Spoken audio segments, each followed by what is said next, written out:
जय श्री गणपति देवाय नमः। जय श्री सद्गुरु देवाय नमः। हर हर महादेव। श्री शिव महापुराण ज्ञान संहिता 11वां अध्याय। ऋषिगण कहते हैं, हे सूत महाभाग, इस घटना के पश्चात क्या घटित हुआ? अनुग्रह पूर्वक वह पाप नाशनी कथा कहिए। सूत जी कहते हैं, हे ऋषि प्रवर वृंद, तदंतर जो कुछ घटित हुआ था वह आप लोग श्रवण करिए। महादेव ने अपने धैर्यच्युत होने पर विचार किया।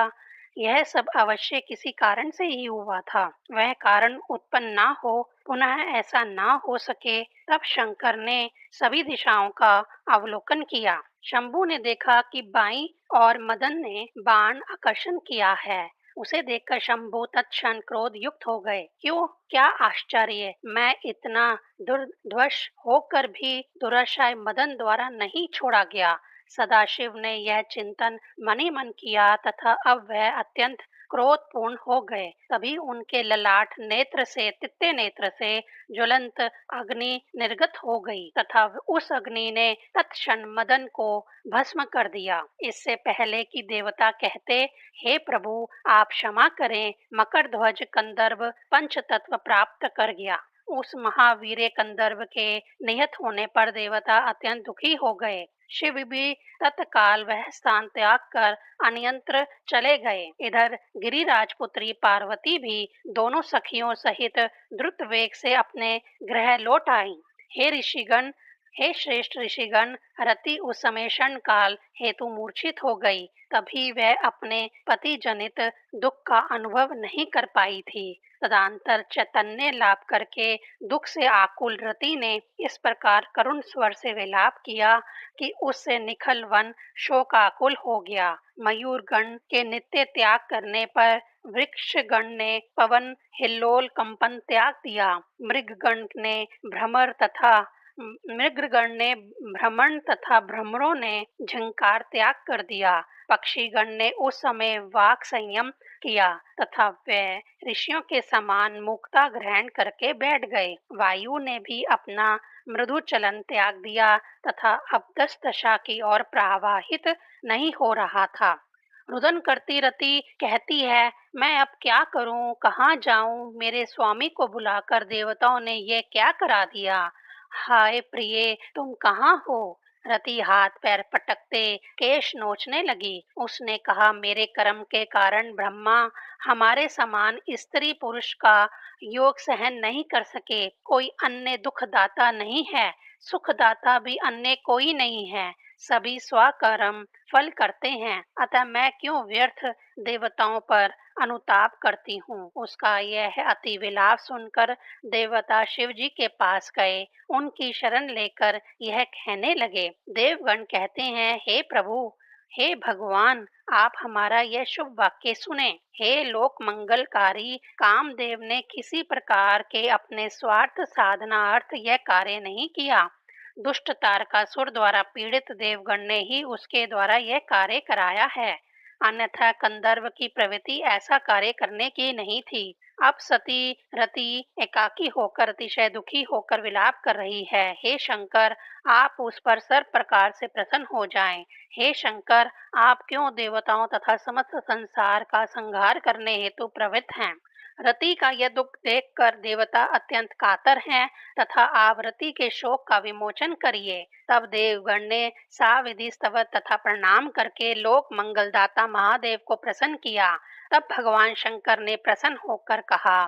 शिव जी कहते हैं, हे समस्त देवता तथा ऋषिगण, जो हो गया अब वह अन्यथा नहीं हो सकेगा। जब तक रुक्मिणी कृष्ण स्वयं द्वारका में स्थित होकर पुत्र उत्पत्ति नहीं करते, तब तक कंदर्व अनंग अंग रहित रूप से अवस्थान करेगा। तदंतर कृष्ण रुक्मिणी के गर्भ से कंदर्व को पुत्र रूप से उत्पन्न करेंगे, तब उसका नाम प्रघुमन रहेगा। इसमें कोई संशय नहीं है। हे देवताओं, कंदर्व के जन्म लेते ही शंभा असुर उसको हर लेगा और तथा उसे लेकर समुद्र मध्यस्थ एक नगर में ले जाएगा। अतः उस नगर में जाकर रति सुख के साथ अवस्थान करें, वहीं काम से मिलकर शंबर का वध विधान करें। तदंतर उसका समस्त द्रव्य लेकर पुनः प्रघुमन के साथ रति अपने नगर में चली आई। हे देवगण, मैंने जो कहा है उसे सत्य समझो। उसे सत्य जानो। महादेव यह कहकर उस उन स्तवकर्ता देवगण के सामने ही अंतर्निहित हो गए। देवगण ने महादेव के कथनानुसार उस रोती हुई रति के पास जाकर समस्त शंकर कथित वाक्य उनसे कहा तथा सभी लोग अपने अपने गृह वापस चले गए। काम रूपी रति भी शंकर द्वारा कहे नगर में चली गई। हे मुनीश्वर गण, रति वहां महादेव द्वारा निर्दिष्ट काल की प्रतीक्षा करने लगी। उधर समस्त देवगण दुखी होकर हाहाकार करते कहने लगे कि अब क्या होगा। वे परस्पर यही कह रहे थे कि अब तारक नाश कब होगा। इधर पर्वत नंदनी उमा पिता के यहाँ गई तथा माता के साथ मिलकर स्वयं की विवेचना पुनर्जात रूप से करने लगी। पार्वती ने हाँ मैं हतभाग्य हूँ कहकर अपने रूप की निंदा किया। वह स्वप्न में पान भोजन काल में चलते समय सखियों के बीच समय सभी समय अपने रूप को धिक्कारती रहती थी। पार्वती महादेव की यह चेष्टा याद करके अत्यंत दुखी हो रही थी। उनको किसी कार्य में भी तनिक सुख बोध नहीं होता था। वह सदैव शिव शिव जपती रहती थी। तभी वहां देव ऋषि नारद आए। उन्होंने पूजित तथा सुखासन होकर नारद से यह पूछा कि महादेव की प्राप्ति कैसे हो। तब नारद ने कहा, हे देवी, महादेव तो केवल तप द्वारा ही प्राप्त हो सकते हैं। बिना तप किए ब्रह्मा आदि देवता भी उनको प्राप्त नहीं कर सकते।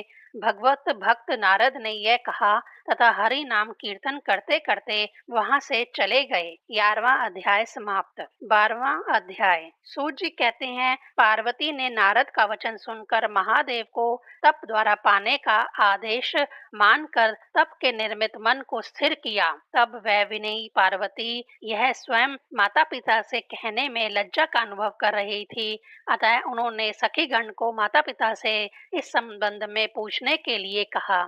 सखी द्वय ने कहा, हे हिमालय, हम आपसे आपकी पुत्री की कथा कहते हैं, श्रवण करिए। वह इस समय स्वदेह स्वकुल तथा अपने रूप को सफल करने की इच्छा कर रही हैं।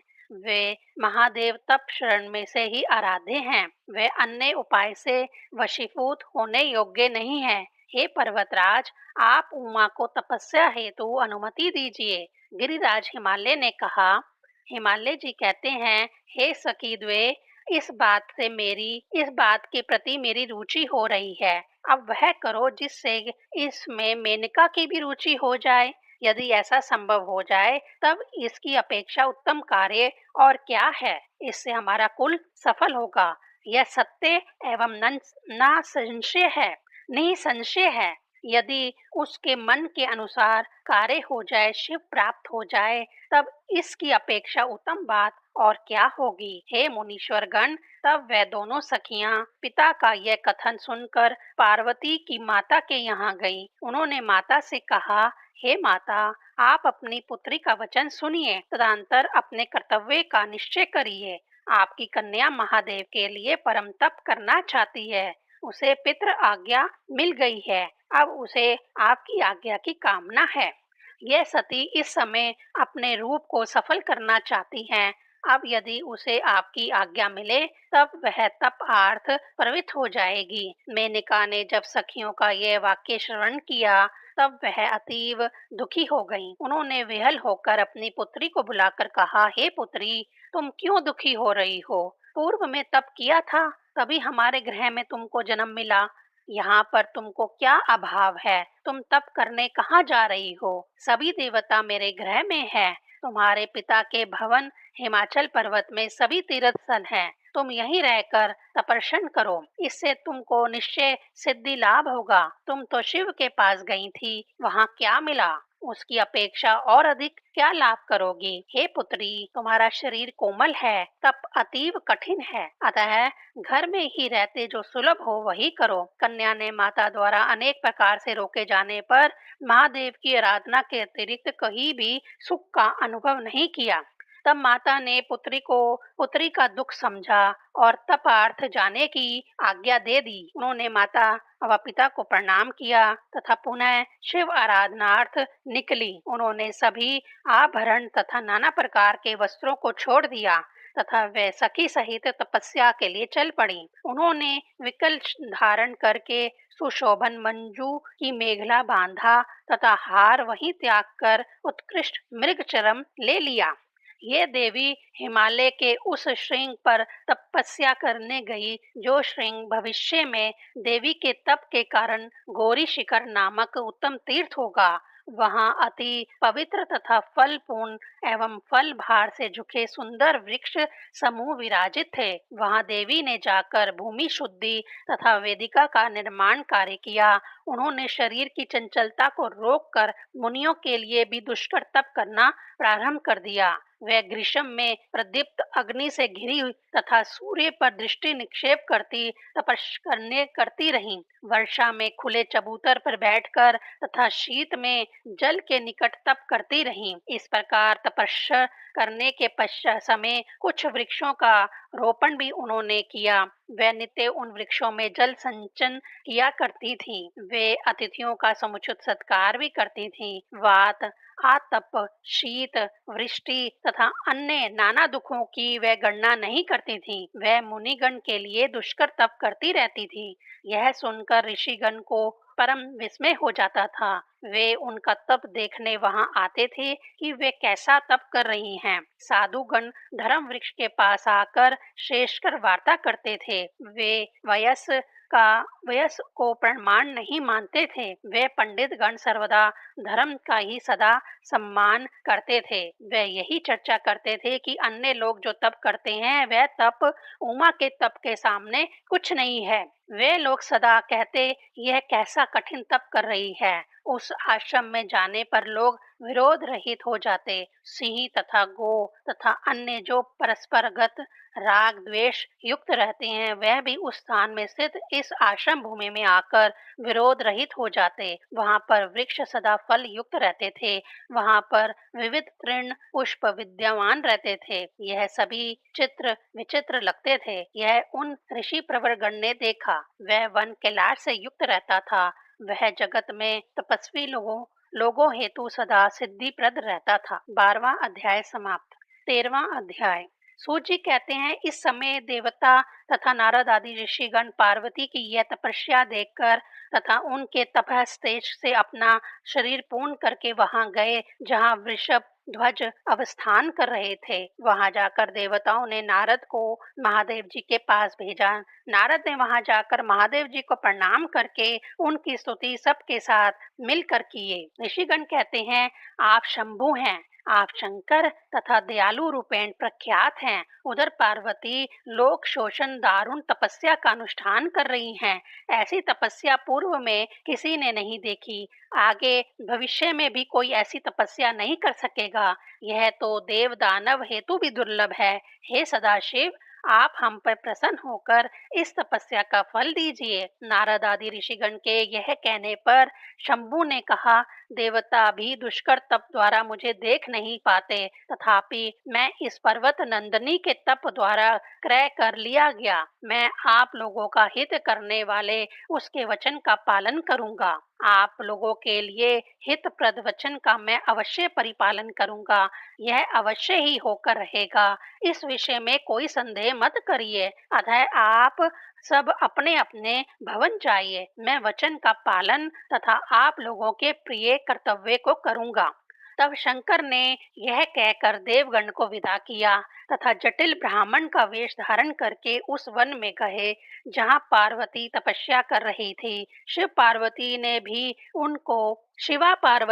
भी उनको आते देखकर उनकी अभिनंदना किया तथा उन वृद्ध की फल पुष्प आदि से पूजा करके परम मुदित हो गई। उन्होंने जरा जज्जर उन वृद्ध ब्राह्मण को देखा जो सर्वदा कमजोरी के कारण निद्रा से आक्रांत रहते थे। तदंतर उनसे कुशल प्रश्न पूछकर जिज्ञासा किया कि आप कहाँ से आए हैं। उन्होंने पार्वती का प्रश्न सुनकर महादेव ने अपना परिचय गुप्त रखा तथा कपट करते हुए अपना उत्तम रूप गोपित ही रहने दिया। जटिल ब्राह्मण कहते हैं हे देवी, तुम्हारी यह तप स्थली जल तथा फल आदि से पूर्ण तो है। तुम अपनी शक्ति के अनुरूप तपस्या तो करती रहती हो, जब तुम इस नवीन वय में इतना दुष्कर तप कर रही हो, तब मैं तुमसे कुछ पूछना चाहता हूँ, तुम उसका यथार्थ उत्तर प्रदान करना।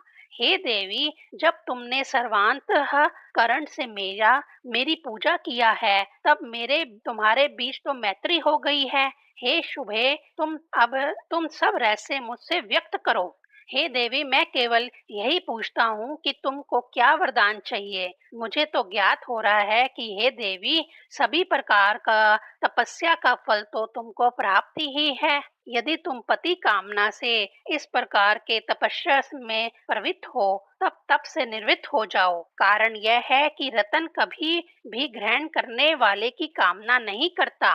ग्रहण करता स्वयं रतन को खोजता उसके पास आ जाता है। जब तुमने नाना प्रकार के आभरण त्याग कर मृग चरम आदि धारण किया है, तब तुम्हारा यह अलौकिक सौंदर्य तो हठार्थ व्यर्थ ही हो गया। अतः तुम समस्त कारण कहो, जिसे सुनकर मुझे हर्ष होगा।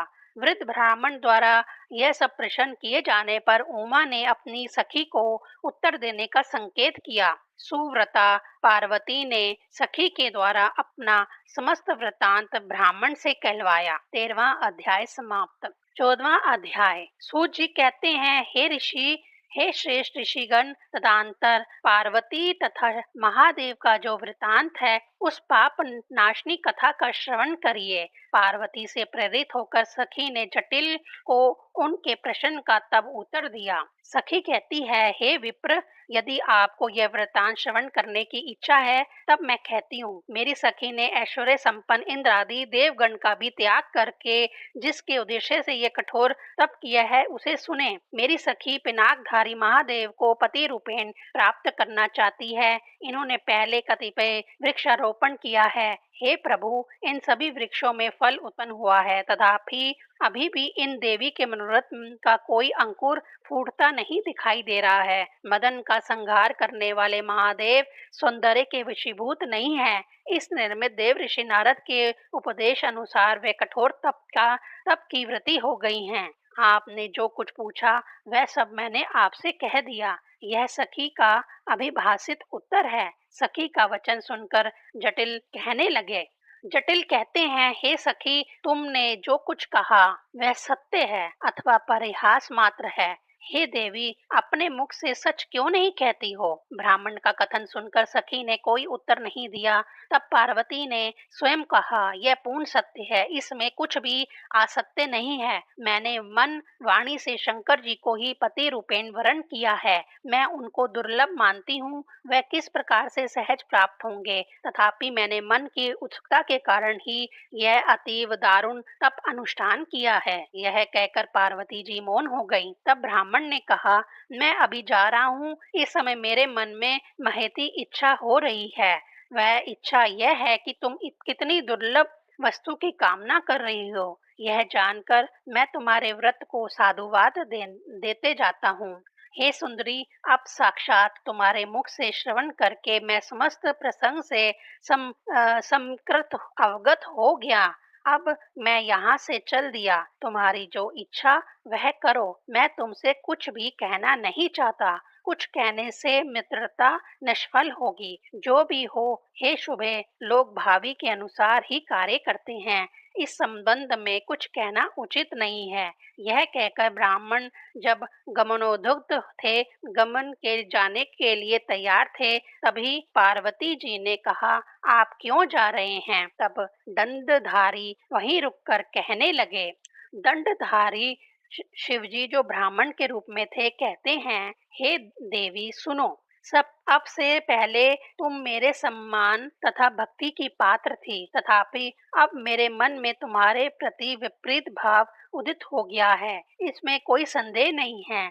ऐसा विपरीत तुमने ही किया है। इसका कारण सुनो। तुमने स्वर्ण त्याग कर देह में कीचड़ लेपने का जो मन बनाया है, तुम हाथी को छोड़कर बैल को अपना वाहन बना रही हो। गंगा जल को छोड़कर अब कूप जल पीने की इच्छा में लगी हो। तुम सूर्य ज्योति को छोड़कर अब जुगनू का प्रकाश पाने का प्रयत्न कर रही हो। तुम रेशमी परिधान त्याग कर चरम का परिधान पहनने की रुचि प्रकट कर रही हो। यह उसी प्रकार है जैसे उत्तम गृह त्याग कर वन में निवास करना। हे देवेशी, तुम ऐसा आयुक्त कार्य जो करने जा रही हो, तुम तो सभी देवगण का साथ त्याग कर असुरों के साथ रहने जैसी इच्छा कर रही हो। यह कदापि उचित प्रतीत नहीं हो रहा है। तुम तो इंद्र आदि देवताओं को छोड़कर शिव के प्रति अनुरक्त हो। यह लोक विरुद्ध कार्य है।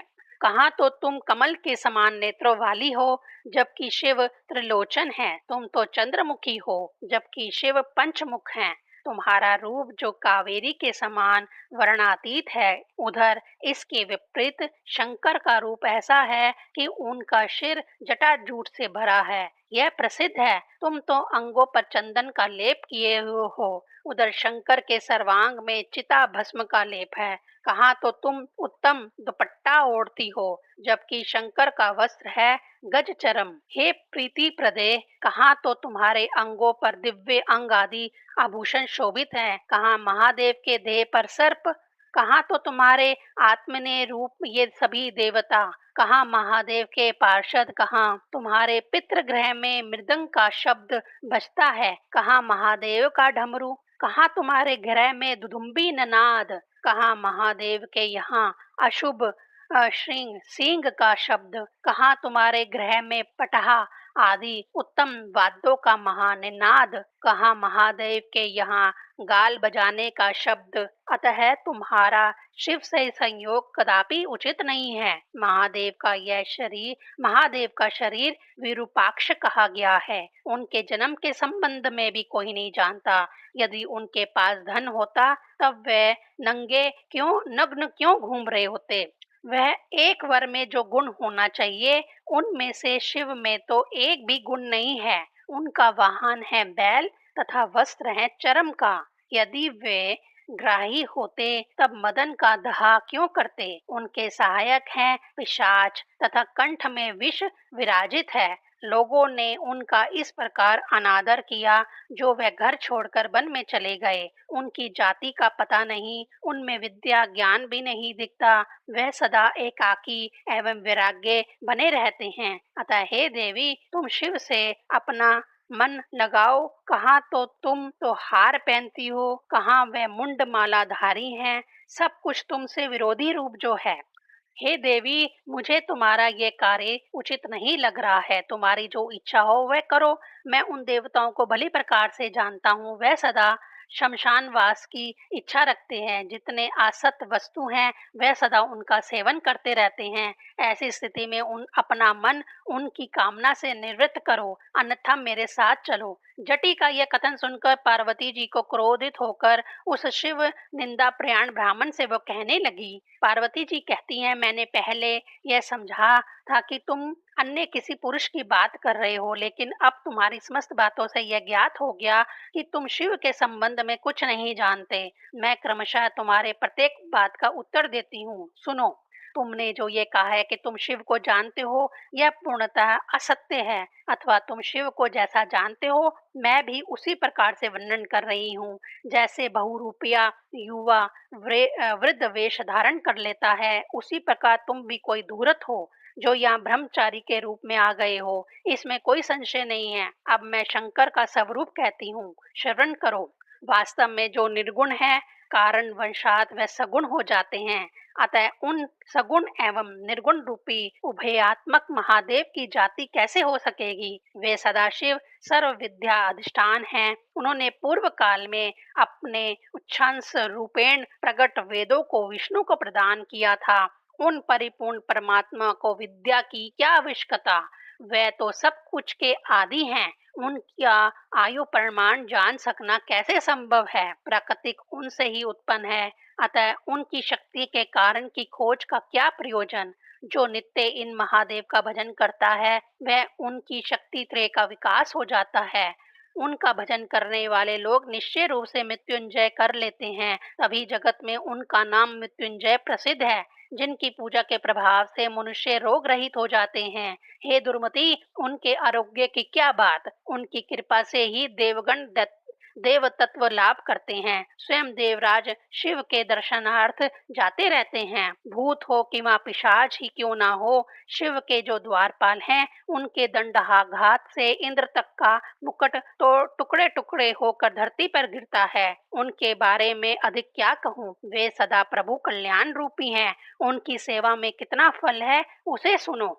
यदि 7 जन्मों तक दृढ़ रहने वाला इन शंकर की सेवा करता है, उसे संसार में ऐसी स्थिर तथा दुर्लभ लक्ष्मी मिलती है जिसके समक्ष अष्ट सिद्धियां भी नित्य लज्जा से मुख नीचा करके नाचने लगती हैं। अतः वे धनहीन कैसे हैं? यदि यह कहा जाए कि वे सदा अमंगल वस्तु का सेवन करते हैं, तब उनके नाम सिमरन मात्र से मंगल सदा कैसे बना रहता है? शिव, इस महामांगलिक नाम का जप जिसके मुख से सदा होता रहता है, उस व्यक्ति के दर्शन मात्र से सभी वस्तु पवित्र हो जाती हैं। तुमने जिस चिता भस्म को अपवित्र कहा है, देवगण शिव का नित्य समाप्त होने पर नित्य काल में भूपतित उस भस्म को मस्तिष्क पर क्यों धारण करते हैं? यदि वह अपवित्र होता, जो जगत के आदि तथा जगदीश्वर ईश्वर एवं संहारक हैं, वह किस प्रकार से विषय हो सकते हैं? परमात्मा पर ब्रह्म शिव स्वरूप अज्ञे हैं। तुम लोगों के समान स्थूलदर्शी आतत्वज्ञ व्यक्ति उनका तत्व कैसे जान सकते हैं? जो भारी मुखी हैं, दुराचारी, पापी तथा वेद बहिष्कृत लोग उन निर्गुण शिव का तत्व नहीं जान सकते। जो मनुष्य शिव तत्व न जानने के कारण शिव निंदारत रहते हैं, उनका तो आजन्म संचित पुण्य भस्मीभूत हो जाता है। तुम इन अमित तेजस्वी महादेव की निंदा कर रहे हो, अतः मैं तुम्हारी पूजा करके पाप की भागी हो गई। शिव निंदक को देखते ही पहने हुए कपड़ों के सहित स्नान करें। हे दुष्ट, तुम कहते हो कि मैं महेश्वर को जानता हूँ, लेकिन मैंने यह अनुभव किया है कि तुम निश्चित रूप से उन सनातन शिव को नहीं जानते। शिव जैसे भी रूप वाले क्यों न हो, वे मेरे लिए सब कुछ हैं। सर्व अपेक्षा वह अति अभिष्टम है। यह कहकर पार्वती ने सखी से कहा, इस दुष्ट आत्मा को यहाँ से हटाओ, अन्यथा यह पुनः शिव निंदा करेगा। केवल शिव निंदक ही पाप भागी नहीं होता, अपितु जो शिव निंदा का श्रवण करता है वह भी पाप का भागी होता है। लगता है यह दुष्ट पुनः शिव निंदा करेगा, तज आओ हम लोग यह स्थान त्याग कर अन्यंत्र चलें। यह कह के पार्वती ने जैसे ही वहां से जाने के हेतु कदम बढ़ाया, तभी ब्राह्मण ने साक्षात शिव रूप धारण कर लिया तथा प्रिया के साथ चलने लगे। उन्होंने लज्जा से मुख नीचे किया हुए शिवा को अपना दर्शन प्रदान किया तथा वे पार्वती जी से कहने लगे, भगवान कहते हैं तुम मुझे छोड़कर कहाँ जा रही हो? मैं तुम्हारा त्याग नहीं करूंगा, मैं तुम्हारे प्रति प्रसन्न हूँ। अब तुम वर मांगो, तुम्हारे लिए अधिक कुछ भी नहीं है। तुम्हारी तपस्या, प्रेम, अतिशय तथा सौंदर्य से मैं तुम्हारा खरीदा हुआ दास हो गया। तुमसे वियोग में अब एक क्षण भी युग के समान प्रतीत हो रहा है। तुम लज्जा त्याग करो, अब मेरे गृह चलो। भगवान के ये कहने पर पार्वती ने अपना दीर्घकालीन दुख त्याग दिया। तपस्या द्वारा उनको पहले जो महान दुख उठाना पड़ा था, उसका फल पार्वती जी को आज मिल गया। अब वह तप श्रम रूप नहीं प्रतीत हो रहा था, अब सब कुछ उनको एक साथ प्राप्त जो हो गया था। 14वां अध्याय समाप्त। ओम नमः शिवाय।